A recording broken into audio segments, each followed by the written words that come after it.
The sitting is open. Next item on our agenda is the debate on the progress report of the Bureau and the Standing Committee, which you find in document 15658 and addendums 1, 2 and 3. This debate must conclude by 4:15 p.m. and I therefore will interrupt the list of speakers at around 4:10. I remind members that speaking time is limited to 3 minutes, and 3 minutes means 3 minutes. In the debate, I first call Mr. George Katrougalis to present the progress report on behalf of the Bureau. George, you have 7 minutes. Thank you very much, Mr. Chairman, and allow me to express my warm congratulations for your re-election.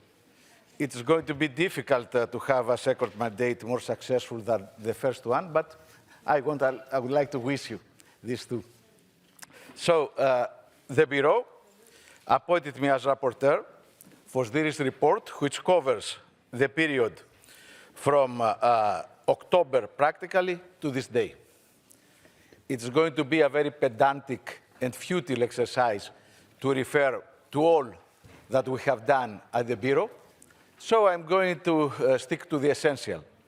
The essential is that I think we have succeeded in responding to the basic challenge of this period, which is, of course, the Russian aggression, the Russian invasion of Ukraine, avoiding, however, the danger to become a monothematic assembly, because we have a duty towards the peoples of Europe to respect all fundamental values and rights covered by our statutes and the subsequent conventions.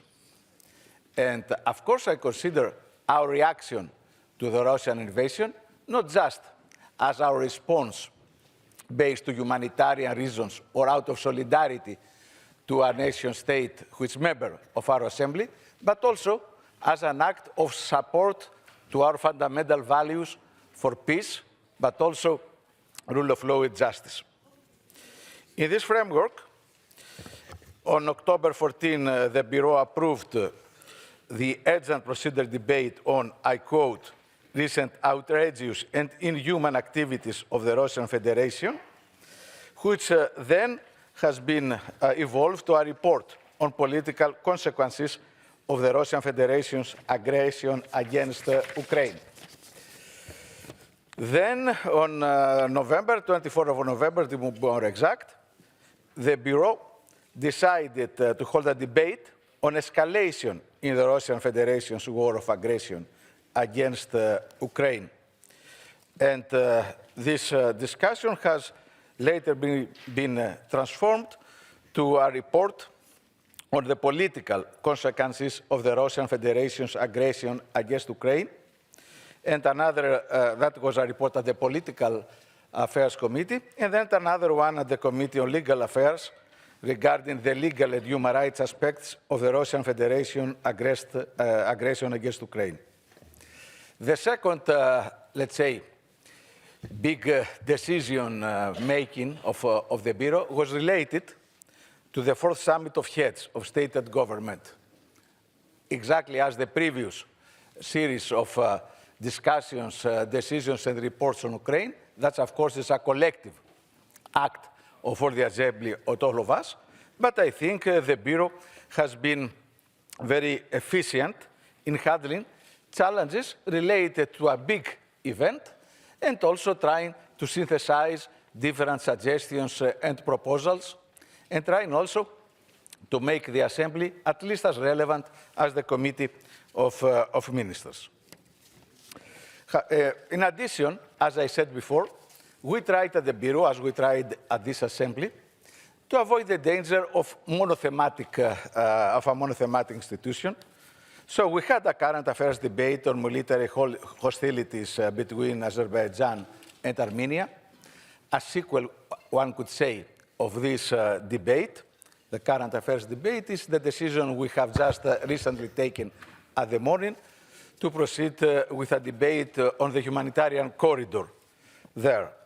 And we did not stay just on events that they have a high geostrategic interest. We hold also a current affairs debate on the threatened bans of pride events in Council of Europe member states, because it's obvious that we must have the same interest in protecting the values of our organization at all levels. Having said that, allow me also 2 remarks at a more personal level. I think that all that we have done at the Bureau, it is, of course, a collegial effort. But I must not limit myself by, again, explaining my deep appreciation to what Tini has managed to do, to synthesize different opinions, sometimes divergent enough, so as us, as an organization, to have a unanimous standing at the most crucial issue of the period, the Russian aggression. I think if one compares what we have done in comparison with the European Parliament, which is the only other analog institution to our own, he could find that we have reacted in a swifter way, more efficient way, and above all, a more, let's say, coherent and unanimous way. Finally, we must not allow ourselves not to face new challenges regarding other important cases of non-commitment with our values. I have in mind especially the reluctance of Turkey to execute by many ways the judgments of the European Court of Human Rights. The case of Kavala is the most eminent, but not the exclusive one. And I think we should remain to focus on what's happening in Ukraine, supporting our solidarity there, but trying to investigate if we can also promote perspectives for the peace there. Many thanks, dear Chair. Thank you very much, Mr. Rapporteur George, for your presentation of the progress report. We now start with the list of speakers. First, 5 speakers on behalf of the political groups. And first in the debate, I call Madam Petra Bayer from Austria, and she speaks on behalf of the group of Socialists, Greens, and Democrats. Petra, you have the floor.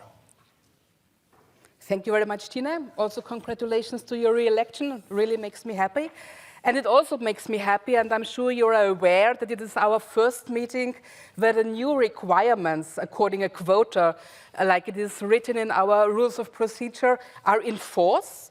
And it really makes me very happy that all the 46 delegations fulfilled these requirements. That's great, and it's not only paper exercise that we are doing here, it's really an important step closer to representing our constituencies, to improve the quality of our politics, because if we involve people, men and women, elderly, younger ones, different genders and different abilities, then we really make politics that are close to people, and I think that's also very important for us. To mirror the societies is also then very important when it comes to the work in committees that are fed by the political groups.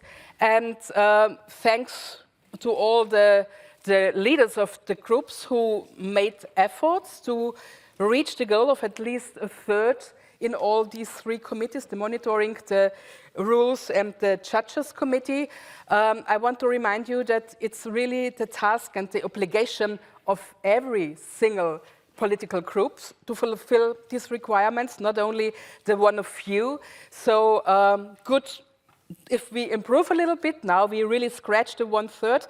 I think there is some space for in direction to the ceiling still, but it's important to have the legal basis to meet the requirements of the code of the procedures, and that's good. And we also, of course, have to look that when it comes to ad hoc committees for election observation, that there we also have a good gender balance. As a second point, let me shortly, briefly inform you about my role as General Rapporteur on combating hate and intolerance. You might know that there is a parliamentary no-hate alliance where everybody of you can become member of. You just have to tell your national secretariat that you would like to, and then you are a member. And maybe as a little asset, we will have a seminar in Vienna of the No Hate Parliamentary Alliance, a peer-to-peer seminar where we'll try to share best practices, how to combat racism, anti-Semitism, othering of people, and we all know that it's still important to deal with these issues because racism is still on the rise.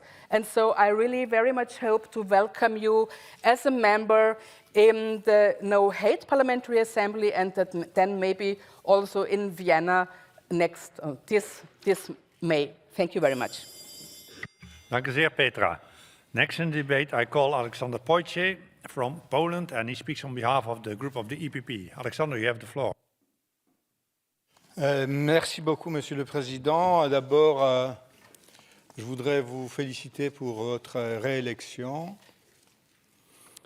Il n'y a pas de doute que notre activité, notre vie, nos jours quotidiens, mais aussi nos droits sont affectés par l'agression en Ukraine. Devant une telle drame, où non seulement les droits humains sont annihilés, sans merci, mais les vies des milliers d'êtres humains, nous ne devrions pas rester sans réaction. Et nous sommes là pour aider, pour témoigner, pour faire la pression et pour aider l'Ukraine à résister à l'envahisseur. Nos décisions, nos résolutions, nos déplacements en Ukraine en sont le témoignage. La situation en Europe sans précédent a marqué sans doute notre organisation. La guerre, les attaques hybrides contre notre démocratie, les migrants organisés pour déstabiliser la situation dans plusieurs de nos pays ont créé les défis auxquels nous devons faire face. Et je crois que nous sortons de cette situation très difficile plutôt bien.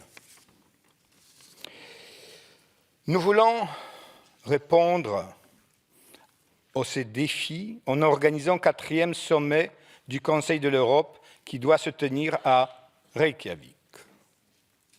Nous avons beaucoup d'espoir pour les résultats de ce sommet. Nous allons traiter un rapport à ce sujet aujourd'hui.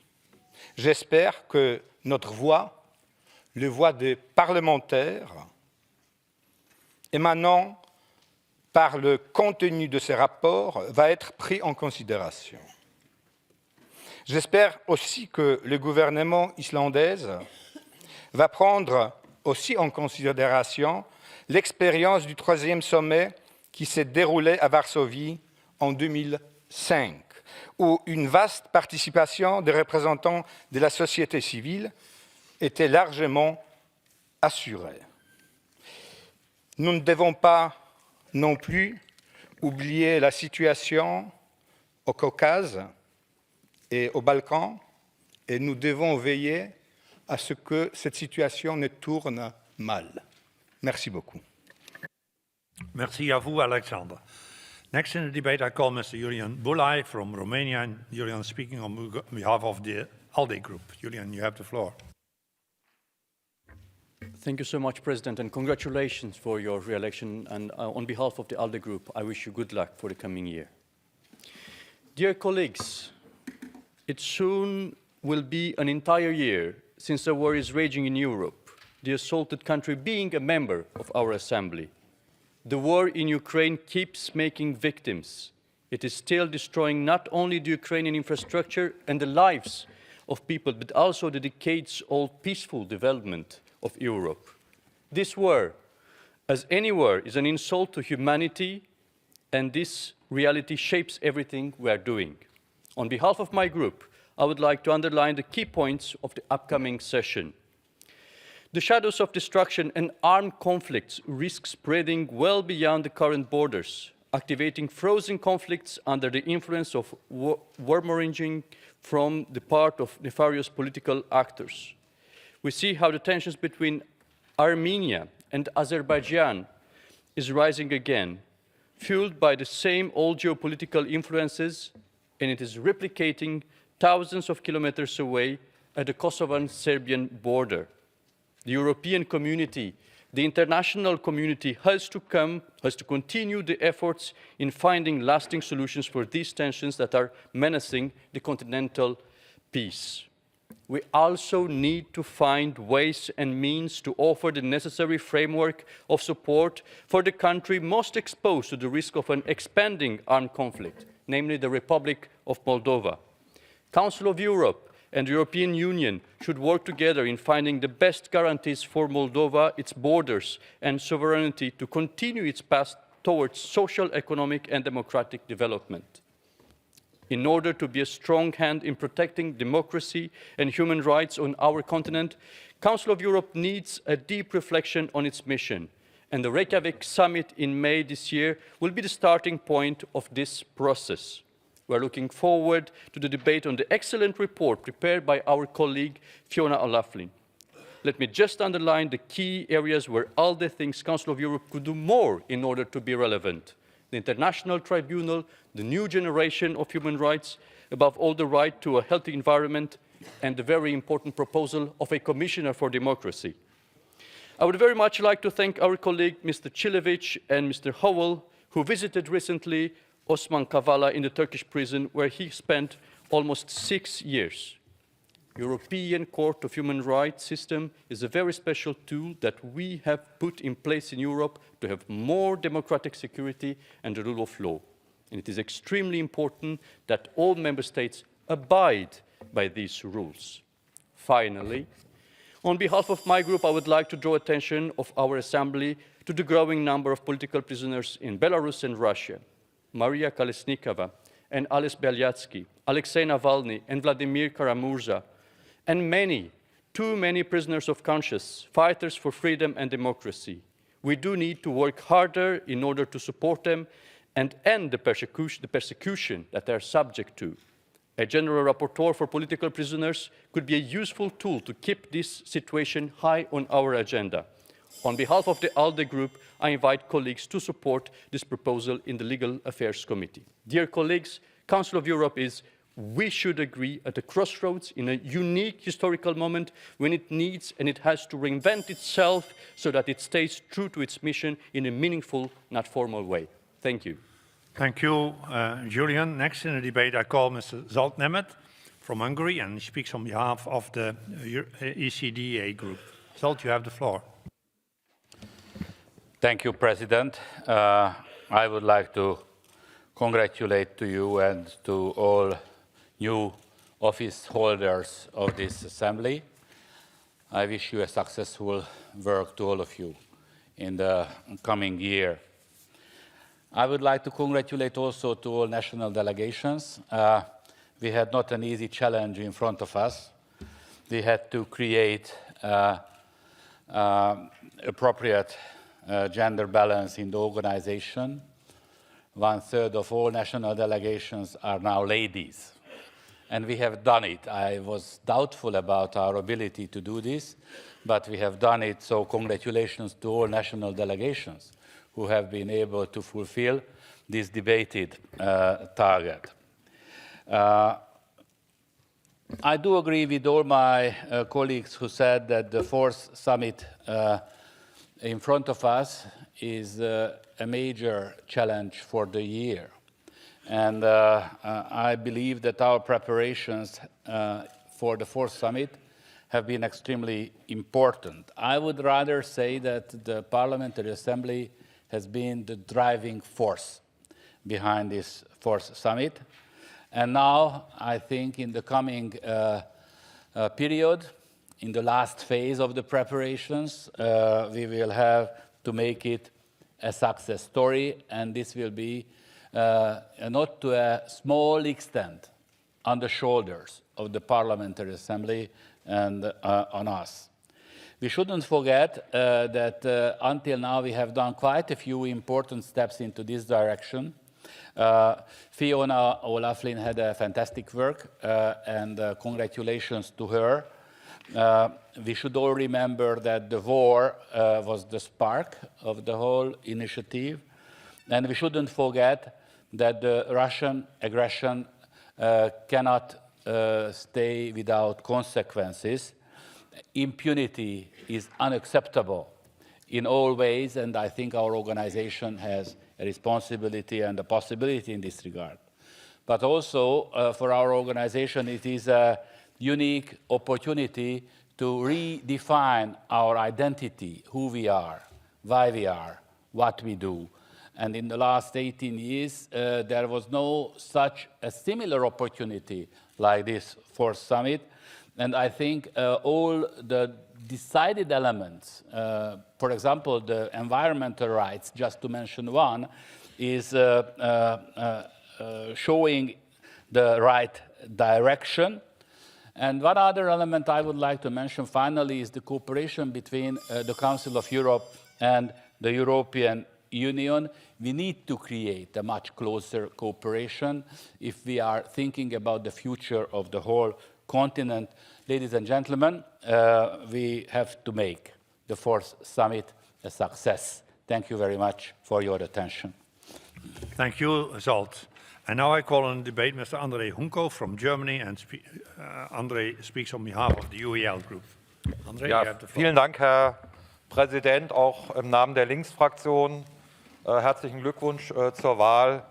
Das war auch wirklich eine herausragende Arbeit, denke ich, im letzten Jahr, die du, Tini, da geleistet hast. Ich stimme auch allem zu, was unser Berichterstatter George Katrougalos gesagt hat. Vielleicht ein Wort nochmal zum Krieg, den wir ja alle hier verurteilt haben, zum russischen Angriffskrieg. Ich glaube, wir müssen neben dieser klaren Verurteilung auch darüber mehr nachdenken, welche Möglichkeiten es gibt, diesen Krieg zu beenden. In meinem Land, in Deutschland, wünschen sich 75% der Menschen mehr diplomatische Initiativen. Ich glaube, darüber haben wir zu wenig diskutiert, und ich glaube, dass das dringend notwendig ist, weil sonst die Gefahr besteht, dass dieser Krieg einen jahrelangen Abnutzungskrieg und vielleicht zu einer weiteren Eskalation führt. Was den Gipfel in Reykjavik angeht, da ist vieles gesagt worden. Ich teile das, was auch Julian Bulay gesagt hat bezüglich Erweiterung der fundamentalen Rechte um Umweltrechte, um möglicherweise die Einrichtung eines Kommissars für Demokratie, weil wir in ein Demokratieproblem auch in einigen Staaten kommen, und natürlich den EU-Beitritt zur Europäischen Menschenrechtskonvention, der ja seit 2009 überfällig ist, seit 13 Jahren sozusagen, dass wir da endlich zu einem Abschluss kommen. Es ist eben auch angesprochen worden, die Möglichkeit der Einrichtung eines Art Berichterstatters oder Kommissars für politische Gefangene. Ich will vielleicht in dem Kontext daran erinnern, dass wir einen ganz zentralen politischen Gefangenen auf dem Boden der Europäischen Menschenrechtskonvention haben in Großbritannien, Julian Assange, der ja jetzt fast 4 Jahre in einer 8 Quadratmeter großen Zelle sitzt und auf seine Auslieferung in die USA wartet, weil er Kriegsverbrechen aufgedeckt hat, wo ihm 170 Jahre Gefängnis möglicherweise drohen. Und ich will daran erinnern, dass diese Versammlung im Januar 2020 sich der Einschätzung des Berichterstatters der UN, Nils Melzer, angeschlossen hat und der Forderung angeschlossen hat, Julian Assange sofort freizulassen und die Auslieferung zu verhindern. Auch die Menschenrechtskommissarin hat sich da in die Richtung ausgesprochen. Ich will darauf hinweisen, wir werden morgen ein Zeitevent auch dazu machen, zum Thema, wo die ganzen Anwälte auch da sein werden, um über die konkrete Situation zu sprechen, weil dieser Fall, wie gesagt, ist ja Basis der Menschenrechtskonvention, ist auf dem Mitgliedstaat der Menschenrechtskonvention, und er kann eben auch beim Europäischen Gerichtshof für Menschenrechte landen. Vielen Dank. Danke sehr, André. Now I call on debate Mr. Ruben Rubinian from Armenia. You have the floor, Ruben. Thank you. Dear colleagues, since Mr. Katrougalos and some of the other speakers mentioned the Armenia-Azerbaijan issue, I'd like to update you on that. I won't talk about Nagorno-Karabakh itself because we will have a different debate on that, a separate debate, but I will update you on the relations between Armenia and Azerbaijan. Dear colleagues, during the last session, we held a debate after Azerbaijan attacked the sovereign territory of the Republic of Armenia, occupied some part of it, and bombed civilian infrastructure deep inside Armenian territory. Back then, during the debate, most of the speakers called on Azerbaijan to immediately withdraw its troops from the sovereign territory of Armenia. And now, a couple of months have passed, and unfortunately, I can't say that this has happened. Azerbaijan continues to occupy sovereign Armenian territory. And recently, the president of Azerbaijan, Mr. Aliyev, proudly said that Azerbaijan now has better positions which will be needed in the future, and that Azerbaijan reserves itself the right to strike objects both within Azerbaijan and outside of it, whether it will be needed. But this is not the most horrendous thing that Mr. Aliyev said. In an act of revisionism and warmongering, he said that half of Armenia is historic Azerbaijan, including the capital, Yerevan, and he called Armenia Western Azerbaijan. This term, this revisionist, irredentist term, Western Azerbaijan, has now entered official Azerbaijani language, and you know, it's an obvious intent to continue the aggression against the Republic of Armenia, and this shouldn't be acceptable. Dear colleagues, you all, better than no one, know that wars, aggressions, start with words. And you can easily recognize words which can potentially lead to aggression, to unlawful aggression. And I think this is the time that we should stop just talking about the aggressive state of Azerbaijan, but it is this time that we need a resolution on Azerbaijan, a state, the president of which openly talks about his plans to create aggression against its democratic neighbor. This shouldn't be acceptable for our organization. This should be acceptable for Europe, and I count on your support. Thank you. Thank you, Ruben. Next speaker in our debate is our former president, Rick Daams from Belgium, and he speaks from Belgium. Rick, you have the floor. Thank you, Chair. I'm not speaking on behalf of ALDE, I'm speaking on behalf of the Network on a Healthy Environment, which was established in January last year on the basis of the resolutions and recommendations that we passed unanimously in 2021, where we asked to establish a protocol on the Convention of Human Rights and even also to have some legally binding instruments as others in the Social Charter. What I'm doing now is I'm trying to give some kind of a progress report, a sub-progress report to Katrougalis, because we believe in the network that all networks, all 5 of them, should on a regular basis inform the plenum. What do you do? Where do you stand? What are your targets? How far off your targets are you?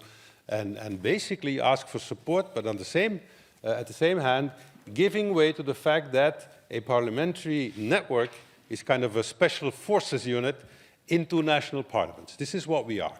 And so this is a very extremely important potential tool to bring issues from this House into the 46 houses nationally. So just a small report. We now have 55 members out of 30 countries. We even extended it to the national delegations leaders, which basically means that we cover all of the member states. Not all of them are active enough, but we're working on it. We basically already had 7 meetings with a number of results. We will have our 8th meeting on Wednesday. We will have our 9th meeting in Marrakesh, and the tool or the target is to have kind of a business plan, you know me, Mr. Chair, in the April session in order to hit hard and get towards results, because the April session is before the summit in Reykjavik. The point is that CDDH needs to make a legally binding tool. They're dragging their feet, so we need to go through the national parliaments and put the pressure to the governments where they are in all of their countries in order to push them to go to the summit and to agree through their heads of state that environment, yes, is a human right, whether it's through a protocol, whether it's through some other legally binding matter. But the network as such is the bottom-up tool that we can use in a proper way to indeed push governments in our national parliaments to do what we, in this case, in a unanimous way, have put on the table. So this is why I think it's very important. This is why we think from the network we should have a progress report on a regular basis here, not only to ask for your support, but to give you support, because we are developing tools for our members to use in their national parliaments. Just one example, we now have a kind of a resolution on environment and human rights. It's ready-made. It's like a copy-paste that each and every of our members can put on the table in their national parliaments, move on it. I hope this can go fast, because then in April, we can indeed have kind of a business plan, and then on the summit, this can come on the table. And let me end by congratulating you by your re-election and putting immediately the pressure on you, because we from the NEPCO, Mr. Chair, we expect you to put environment and human rights on the agenda and to push it through, and we thank you in advance. I have heard the progress report, the sub-progress report of our former president, and I'm taking very well note of it. And I think it's our common obligation, because as you said, Rick, we have adopted this unanimously. So we have to show now that we stand for our decisions. Thank you very much.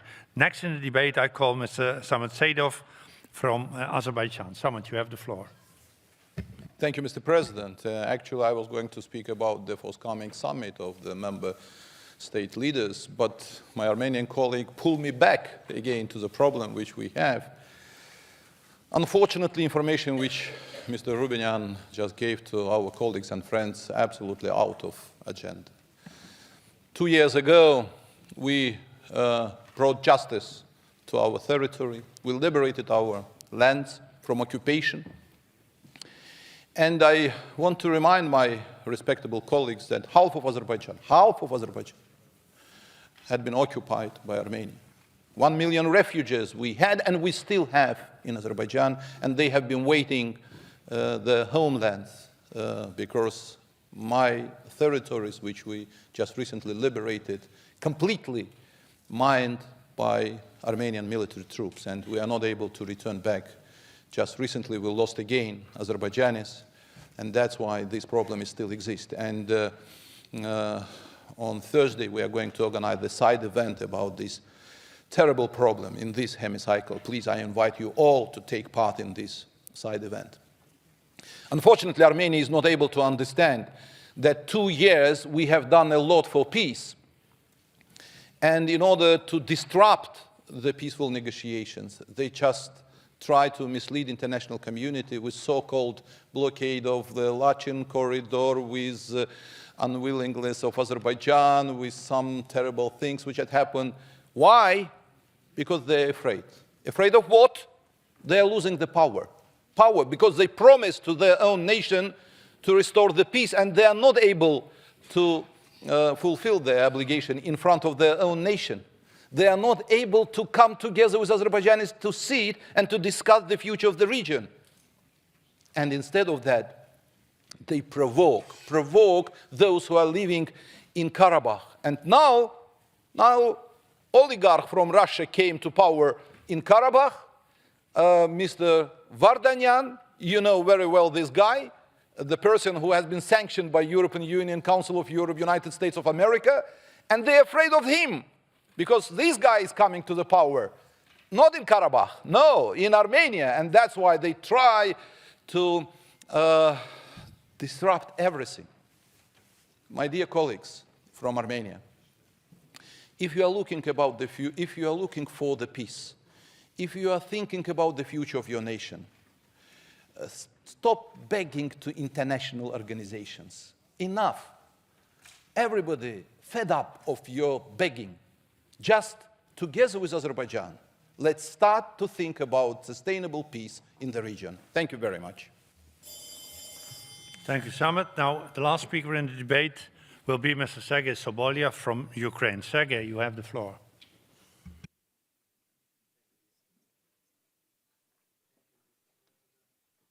You should use another microphone, Sergei.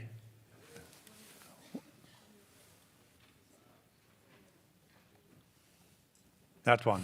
Thank you, Mr. President. I want to thank the work of Bureau and Standing Committee for all this period, and I think that our organization is a real forward organization, not only in Europe, but in whole world. As well as we were first who excluded Russian Federation from all organs of the Council of Europe, but especially from the Parliamentary Assembly of the Council of Europe. We were the first organization that, on previous session, do all in order to recognize the Russian Putin's regime as the terrorist regime. But I think we need now to move forward. Very important thing, not only on this session, it's not a theme of this session, it's a long period session for future special tribunal. It's the theme of private army, so-called Wagner private army in the Russian Federation. It's very similar to Nazis, fascist special troops of Heinrich Himmler that were organized for organizing of concentration camps, for ethnic cleanings. And I think that for our organization, it's very important just on our future reports to move this theme in order to recognize Wagner organization as the terrorist organization. Ukraine is not the last, but I think it must be the last for such private army.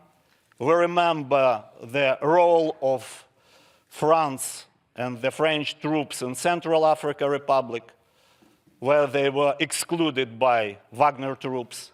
Then the role of Wagner organization in Libya, in Syria in previous period, now in Ukraine.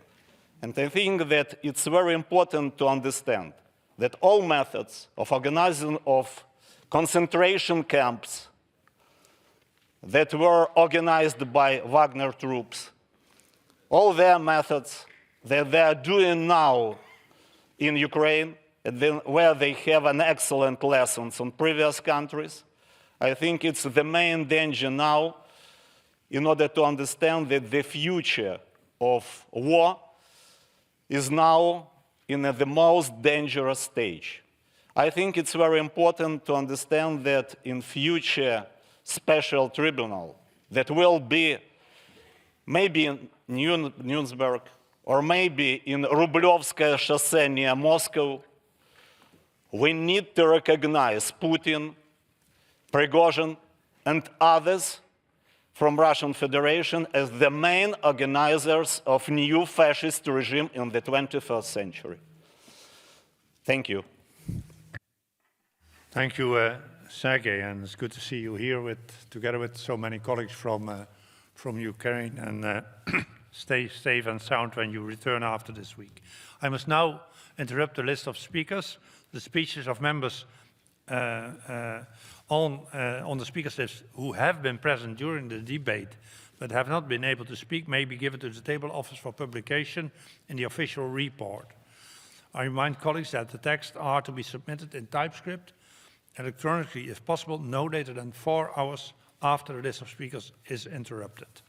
I now ask Mr. Katrougalis to reply. You have 3 minutes, George. I won't exhaust this time. I understand that I'm speaking on behalf of the whole Bureau, not to express the political views of my group or my personal viewpoint. But I would like to stress the fact that all of you have witnessed that despite the very important political and ideological differences we have, we demonstrated, even in this discussion, the spirit of respect and full commitment to the values of this organization. And I think this is going to continue to the future. Thanks, Mr. Chairman. Thank you very much, George. The debate is now closed. The Bureau has proposed references to committees for ratification by the Assembly. Is there any objection to the proposed references to committees? Do not see any, so they are approved.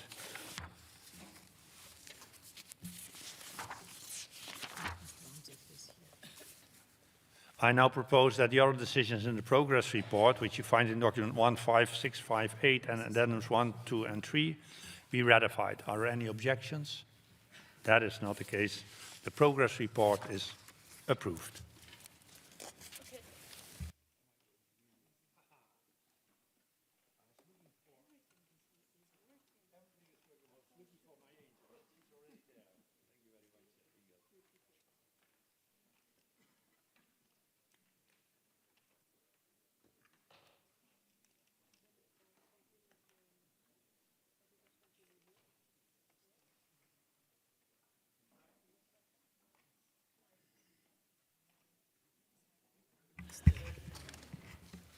And then we continue, and the next item on the agenda is the debate on the report titled Addressing the Issue of Daesh Foreign Fighters and Their Families Returning from Syria and Other Countries to the Member States of the Council of Europe.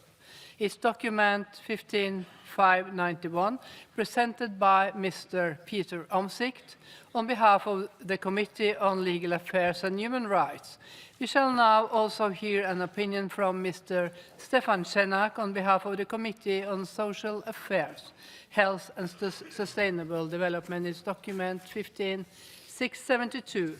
In order to finish by 17:30, 5:30, I will interrupt the list of speakers about 5 p.m. to allow time for the reply and vote on the draft resolution and recommendations. I call Mr. Omtzigt, the rapporteur. You have 7 minutes now and 5 minutes at the end to reply to the debate. The floor is yours, Mr. Omtzigt. Thank you, Madam Chairman. After the horrors of the Second World War, we founded this Council of Europe. We had two objectives: no more war and no large-scale war, and no genocide. We had a number of smaller wars, and now we have a large-scale war. And today we're discussing the issue of a genocide committed by thousands of Europeans in Syria and Iraq. That is a failure in what we sought to do. In 2017, we decided that Daesh had committed genocide and other serious crime under international law. We called for an effective prosecution of these crimes by national courts in Syria and Iraq, member states by the application of universal jurisdiction, or by international hybrid courts. Unfortunately, there hasn't been any progress over the last 5 years. There has been further evidence that Daesh committed genocide against, first and foremost, Yazidis, but also against Muslim minority groups like Shia Muslims and Christians. If we are to take the 1948 Genocide Convention seriously, we have to consider that thousands of citizens of our Council of Europe member states have taken part in genocide. And states haven't had the legal obligation to prevent and punish it. For instance, by impeding the flow of foreign terrorist fighters who joined Daesh in Syria and Iraq, and by effectively prosecuting them to deter further crimes. We should not just focus on lesser crimes like membership of a terrorist organization. Germany last year showed us how to do it and convicted a female member for genocide. At the same time, suspects must be punished in a fair way with a fair trial. Many Daesh fighters remain detained for years in camps and prisons in northeast Syria and Iraq. It's unlikely that they will receive a fair trial in compliance with international standards. And in Iraq, they risk a death penalty. This situation is counterproductive in terms of security, given the risk of further radicalization by Daesh and by the recurrence of prison outbreaks. That's why we state that there should be an international tribunal, given the international nature of crimes committed and the fact that these fighters come from all over the world. We reiterate to actually establish an international tribunal or a hybrid tribunal. And mind you, if we're now at the stage that we think we don't even punish genocide anymore, we're losing our credibility. As long as we haven't managed that, Member States should give priority to prosecution of Daesh foreign fighters by the national courts on the basis of active personality or universal jurisdiction. And we asked all countries what they did. And most prosecution take place only for terrorist-related offenses. That's why we ask you, please prosecute for war crimes and genocide. We make several recommendations in this regard. Do not forget female Daesh fighters. Use battlefield evidence and cooperate with UN investigative mechanism for collecting evidence. And use mutual legal assistance tools such as joint investigation teams. In any event, when these people come home, implement de-radicalization, rehabilitation, reintegration measures for all returnees, especially when you talk about children. But these programs should never, I repeat, never be a substitute for prosecution and punishment. Finally, President, there are 3 points I would like to include in the resolution which go beyond prosecution as such, what we should insist on. First, more than 150,000 victims of Daesh, Yazidi, still live in camps, in dire circumstances without the possibility of safe returns to their homes. They seem to be the forgotten group. So as lots of countries focus on repatriating their members of Daesh, no one seems to care about these women and these children. And thousands of them are still missing. They may either be killed or be held in slavery in really appalling circumstances. We should help them. Secondly, Daesh fighters who are suspected of having taken part in the genocide pose a serious threat to European societies. There are different legitimate grounds, including national security and the prevention of crime, that should be taken into account if countries want to repatriate them. Article 8, the right to family life, is not absolute in the Convention. Last but not least, we should invite states to consider bringing proceedings under the Genocide Convention before the International Court of Justice in The Hague, against those states which allegedly failed to prevent and punish acts of genocide. According to a report published by the Yazidi Justice Committee in July last year, there are reasonable grounds to conclude that Iraq, Syria, and Turkey failed to discharge one or more of their obligations under the Genocide Convention.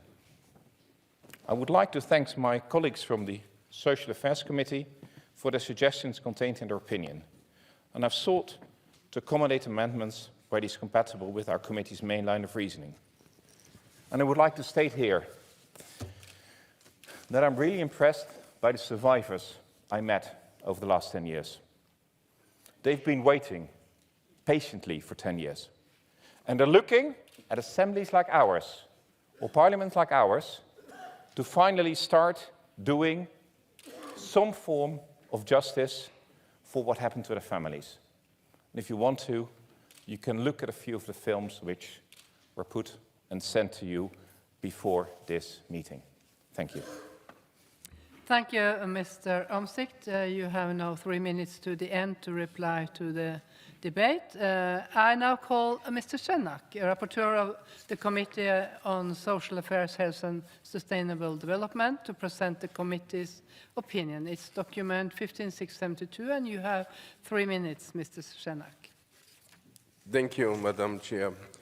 Dear colleagues, ladies and gentlemen, nearly exactly 3 years ago, I was standing at the exact same spot as your rapporteur on the urgent debate on international obligations concerning the repatriation of children from war and conflict zones.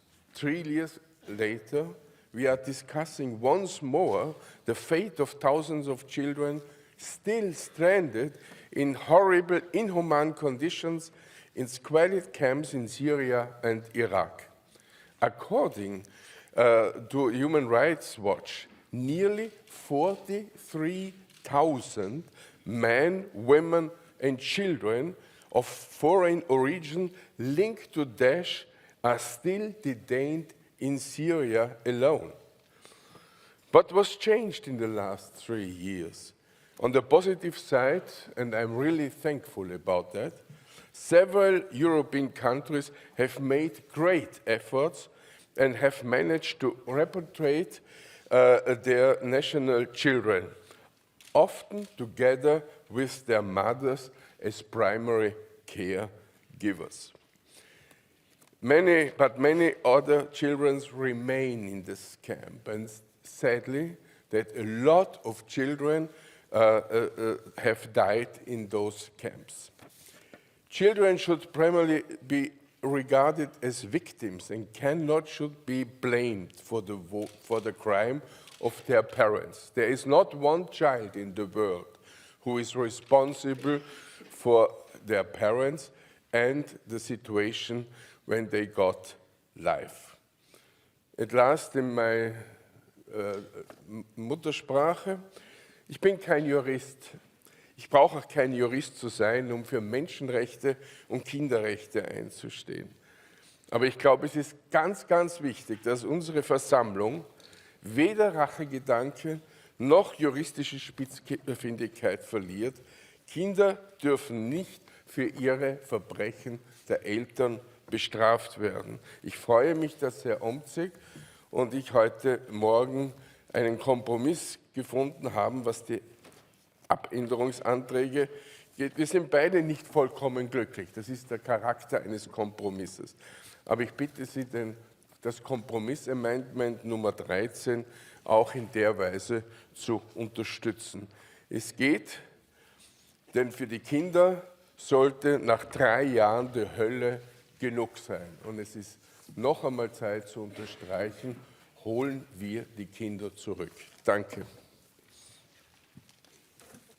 Thank you, Mr. Schenak. And then we continue on the list of speakers on behalf of political groups. And in the debate, I call first Mr.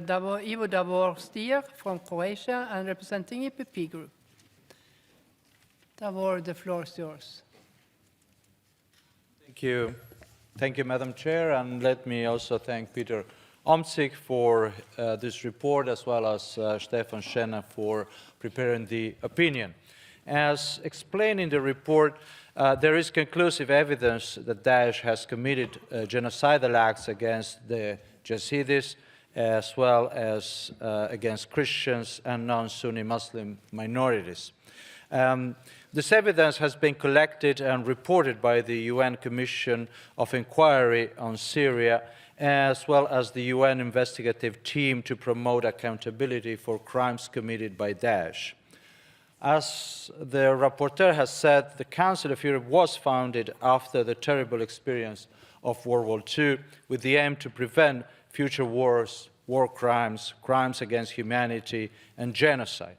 Unfortunately, today we're again witnessing a war of aggression on European soil, that one launched by Putin's regime against Ukraine.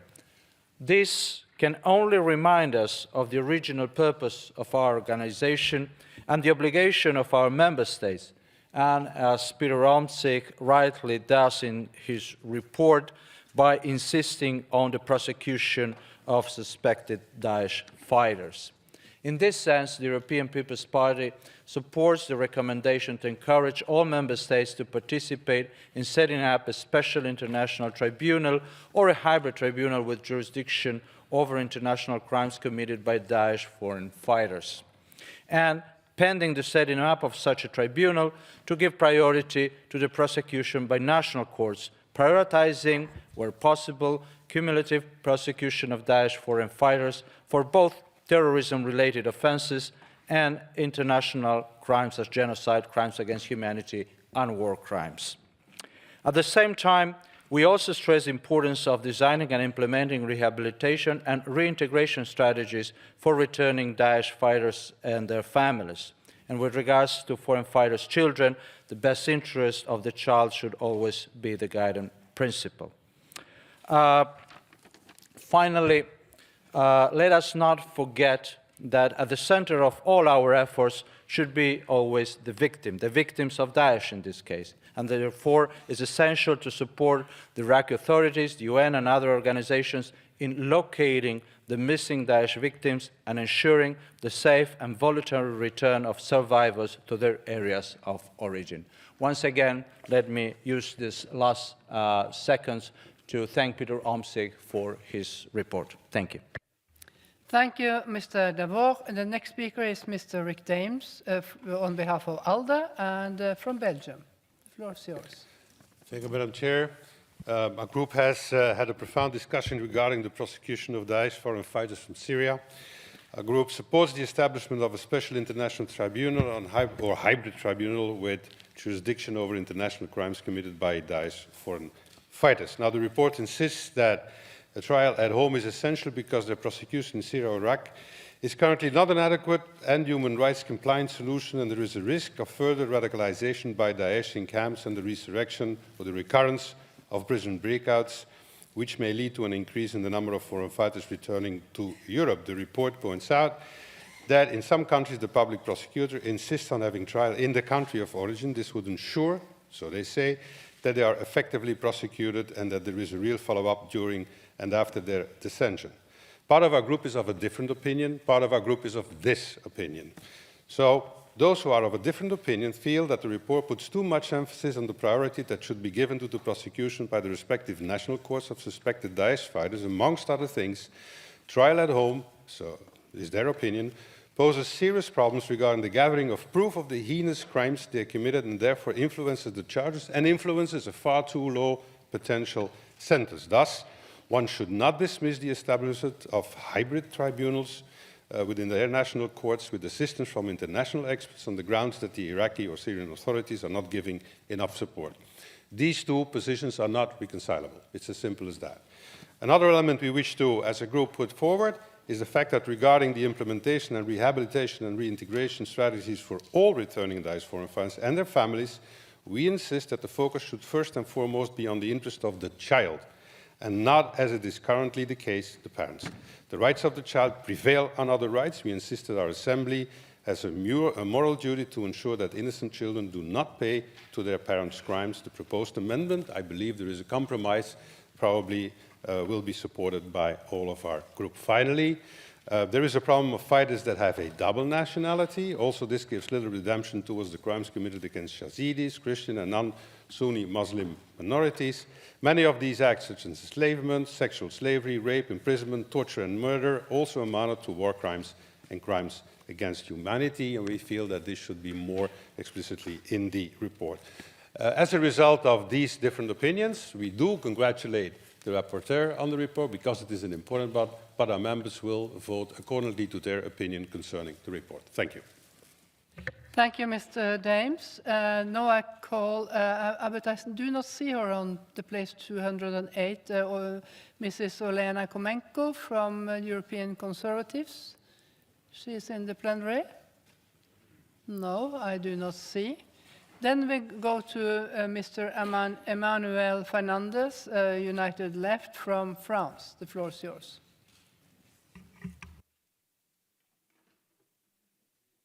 Merci, Madame la Présidente. Merci, mes chers collègues. Nous tenons à nous féliciter que le sujet du traitement des combattants étrangers de Daesh et leurs familles qui sont ressortissants de nos États membres soit enfin traité. Je tiens tout d'abord à saluer les forces armées kurdes pour leur contribution décisive dans la lutte concrète contre les forces de Daesh. Le courage et la détermination exemplaires de ces hommes et femmes nous obligent. Ils nous obligent à les défendre et à assurer leur sécurité. Mais ils nous obligent aussi à trouver une solution pour juger et condamner les membres de Daesh, aujourd'hui détenus dans les camps ou des prisons en Syrie et en Irak. Les conditions indignes de détention qui règnent doivent nous pousser à agir avec mesure et précision, mais sans tarder. Nous soutenons la demande d'incrimination des combattants de Daesh pour génocide et crimes contre l'humanité, en plus des accusations de crimes de guerre et de terrorisme. Il convient donc que l'ensemble des États membres déploient l'arsenal judiciaire qui convient pour répondre à ces crimes. Nous soutenons par ailleurs la demande de création d'un tribunal international pour juger ces crimes. En effet, ce conflit et ces crimes regardent l'ensemble des pays du monde, tant par la présence importante de combattants étrangers que par la nature même des crimes qui ont été commis. De plus, nous ne pouvons nous contenter de la situation actuelle et nous partageons de vives inquiétudes quant aux garanties qui doivent entourer les procès qui ont déjà lieu. Le droit à la défense et à un procès juste et équitable ne sont pas négociables, y compris pour les crimes les plus odieux, et nous rappelons également notre opposition ferme à la peine de mort. Dans l'hypothèse où la création d'un tribunal international pour juger ces crimes ne soit pas possible, il conviendra alors de tout faire pour mettre en place ces tribunaux hybrides. Cependant, le temps manque et le rapport souligne bien qu'il est intenable de faire perdurer encore des années le fonctionnement actuel des camps d'emprisonnement dans lesquels sont détenus les combattants de Daesh avec leurs familles et leurs enfants. Le peuple kurde a donné 12 000 vies pour défaire Daesh et maintenant nous ne pouvons nous résoudre à ce que Daesh puisse renaître au sein même de ces camps. Alors nos États membres doivent se résoudre à juger eux-mêmes leurs propres ressortissants. Et je conclus en abordant également la question des enfants. Par rapport au paragraphe 11 qui demandait la rupture automatique de l'ensemble des liens familiaux. En effet, alors que le rapporteur parlait très justement de la nécessité du travail de réinsertion pour les délinquants et criminels qui ne seraient pas condamnés à de longues peines, il nous semblait que cette demande y contrevenait, mais il me semble que nous pourrons aller dans le sens d'un compromis dans quelques minutes. Merci à vous. Thank you, Mr. Fernandez. And the next speaker on behalf of the Socialist Group is Forat Benchika from Belgium. The floor is yours. Thank you, Madam Chair. First of all, congratulations to the rapporteur with his comprehensive report on the issue of Daesh foreigner fighters returning to the member states of this council. The report addresses several important issues linked to a complex topic. It's crucial that all member states take responsibility for their citizens, bring them to trial and punish them for the atrocity they committed abroad. The report proves extensively that we cannot leave these Daesh fighters with European citizenship in detention in Syria or Iraq. These countries don't have the means, or in the case of Iraq, not even the legal framework to punish those who committed heinous crimes against humanity, including enslavement, sexual slavery, rape, torture, and genocide. However, and this is stated clearly in the report, states have a general obligation under the 1948 United Nations Convention on the Prevention and Punishment of the Crime of Genocide to prevent genocide. If we, the member states, are serious about this, we have to take a look in the mirror. We have to look at our own foreign policy regarding the Middle East in the past decades. We need to investigate why people are willing to leave their home countries behind to commit crimes in the name of an evil ideology. Therefore, it is essential that children of this criminal are repatriated to the European states of which they are citizens. Children should never pay the price of their parents' crimes. Every decision regarding separating children from their mother or primary caregivers should be taken with the best interest of the child in mind. We owe it to these children, who are victims too, who are the future generation of Europe, to reintegrate them in our society. This includes children who recently have reached adulthood and spent their formative years suffering under a criminal regime. We learn from this report that international terrorism is an enormous challenge to our legal system and puts a burden on our society. Therefore, let's not forget to invest in researching and tackling the root causes of terrorism and invest in pre-radicalization, not only in de-radicalization. This is the best investment in our shared European values and our safety. Thank you. Thank you, Mr. Benchika. Then we continue on the speakers list, and the next speaker is Andrea Valini from France and representing the Socialist Group. The floor is yours. Merci, Madame la Présidente. Aujourd'hui, en Irak et en Syrie, des enfants vivent dans des conditions atroces. Certains sont ressortissants européens, ils n'ont qu'un seul tort, c'est celle d'être nés de parents djihadistes. Ces enfants vivent entourés de barbelés, sous des tentes, mal nourris. Ils subissent le froid extrême de l'hiver et les chaleurs écrasantes de l'été. Désœuvrés, livrés à eux-mêmes, témoins et otages de la cruauté de la vie dans les camps, ils peuvent à tout moment faire l'objet de prédations physiques et sexuelles. Sans soins ni nourriture digne de ce nom, sans école souvent, ni soutien psychologique, ils sont maltraités physiquement et psychiquement, parce que leurs parents ont fait le choix évidemment condamnable du djihadisme. Mais depuis quand, dans nos États de droit, punit-on des enfants pour les crimes de leurs parents? Je suis allé personnellement dans l'un de ces camps, en Irak, et j'ai interpellé au Sénat français à 2 reprises le gouvernement de mon pays pour que la France procède enfin au rapatriement de tous les enfants qu'elle laisse toujours dans ces camps sordides depuis maintenant 4 ans. Nombre d'États ont fait prévaloir la justice et la raison sur la vengeance. La crainte inavouable d'une opinion publique dont on suppose à tort qu'elle serait inaccessible à une mesure de justice et d'humanité ne doit pas nous détourner de nos valeurs humanistes fondamentales. Même si notre collègue Stéphane Skenac interprète d'une manière extensive l'arrêt de la CEDH du 14 septembre 2022, je souscris pleinement à son analyse, selon laquelle l'intérêt supérieur de l'enfant doit toujours être notre boussole. Il restera ensuite à traiter, bien sûr, la question des ressortissants européens majeurs, aujourd'hui détenus en Irak ou en Syrie. Je reste persuadé que, compte tenu des crimes qu'ils ont commis, ils devraient être jugés par une juridiction internationale. En tout état de cause, il faut recueillir et conserver l'ensemble des preuves et des témoignages relatifs à ces crimes.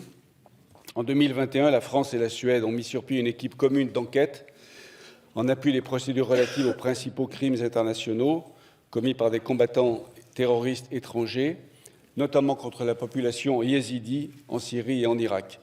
De telles initiatives sont bien sûr à encourager. Je vous remercie. Thank you so much, Mr. Vallini. And then we continue to Austria and Mr. Reinhold Lopatka, representing the EPP group. Madam President, dear colleagues, thousands of individuals who acted in the name of Daesh perpetrated serious crimes under international law. There is conclusive evidence that Daesh has committed genocidal acts against members of Yazidi, Christians, and non-Sunni Muslims. Many of these acts, such as enslavement, sexual slavery, rape, imprisonment, torture, and murder, also amounted to war crimes and crimes against humanity. With the territorial defeat of Daesh in 2017, thousands of people of these terrorist groups, mostly women and children, stranded in crowded camps in Syria and in Iraq, with limited access to food and, of course, also limited access to medical care. The largest camps in the northeast Syria are Al-Hol and Al-Roj. I had the chance to visit these camps in December 2019, and I got direct information about the dire situation there and the security concerns which were mentioned already today. To address this FDF, foreign terrorist fighters, phenomenon, the UN Security Council adopted a series of resolutions where it established requirement for member states to develop and implement comprehensive and tailored prosecution, rehabilitation, and reintegration strategies for individuals. And in January 2020, the UN issued also a report on monitoring of nearly 1,000 trials held by Iraqi courts in the previous 2 years, resulting in conviction for crimes related to ISIL activities. These trials convicted also people under the age of 14, and moreover, the fairness of these decisions was questioned by UN officials. So the international response to the issue of foreign terrorist fighters, including repatriation and prosecution by their respective home countries, has been inadequate, of course. And this shifts also that the security risks elsewhere on a temporary basis and further amplifies a future terrorist threat. And because of the war in Ukraine and other big challenges like inflation and climate change, we have not put this issue on the priority list of our national parliaments. So it is very important that we have this report today on our agenda. Children are first and foremost victims and should not be held accountable for the acts of their parents. Thank you, Mr. Lopatka. And then we continue to Hungary and Mrs.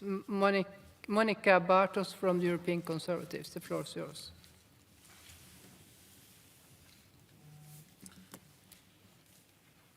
Chair, thank you for the floor. Dear colleagues, the member states of the Council of Europe contribute tens of thousands of soldiers to peacekeeping operations. My country, Hungary, participates with more than 1,000 people, soldiers, in peacemaking and peacekeeping missions in crisis zones. This is essential because local conflicts can easily escalate and lead to regional or global tensions. Crisis management is an important tool for prevention.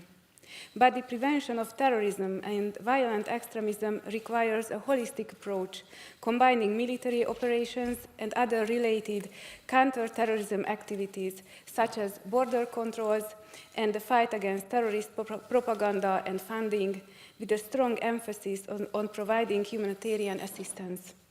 Humanitarian efforts contribute to pushing back terrorism first and foremost by improving livelihood and creating a secure environment, thereby eliminating factors which may lead to radicalization. Furthermore, this approach contributes to preventing illegal migration, which is often used by terrorists to expand their activities into other countries and spread their violent ideology. The UN Security Council adopted several resolutions calling on member states to increase the effectiveness of justice, prevention, detection, criminalization, and information sharing against foreign terrorist fighters. The resolution of the UN Security Council also called on the member states to repatriate their citizens.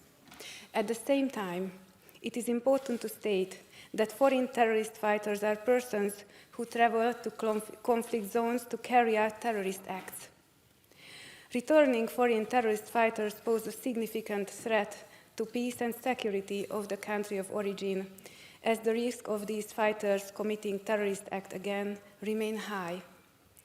Actions against lone offenders who are disconnected from organizations present enormous challenges to the services. Since early 2021, Budapest has been hosting the Regional United Nations Office of Counterterrorism. Hungary supports the accountability of foreign terrorist fighters and also national and international programs focused on the reintegration of their families. In October 2022, the last meeting of the Foreign Terrorist Fighters Working Group of the Global Coalition Against Daesh was held in Budapest. So you can count on Hungary always against the fight against terrorism. Thank you for your kind attention. Thank you, Mrs. Bartos. And the next speaker is Mr. Pierre Lafrides from Switzerland and the Socialist Group.